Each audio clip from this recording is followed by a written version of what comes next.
الحمدلله ثم الحمدلله دا د اهل حق و مساجدي چې زمونږ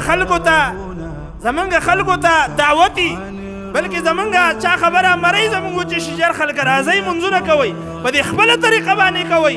او چې څنګه یې کوئ هغسې کوئ خو جومات ته راځئ مانځله جومات ته مانځله راځئ په دې جومات کې مونځ کوئ الحمدلله زمونږ مساجد به کولاوي زمونږ جومات به چاته په دې باندې دروازه به هېڅ چاته بنده نه وي هر څوک چې راځي دي په دې جومات کې دې هم مونځ کوي بل جومات کې دې هم مونځ کوي بل کې دې هم مونځ کوي او چې څنګه یې کوي هغه شانتې دې کوي دا پابندي به نه وي ها کوشش به د دې خبرې کوي چې د دې ځان په حق باندې پوهېږي ځان په حق باندې پوهېږي که دا خبره د قرآن او د حدیث د منځ خبره نو بیا خو د دې منل پکار دي دا خو خپلول پکار دي د مرګ او د ژوند پته نه لګي زما وروڼو چې موږ او تاسو په دې خپل ژوند کې په دې لنډ ژوند کې خو د الله د نبي په دې ورکو احادیثو په دې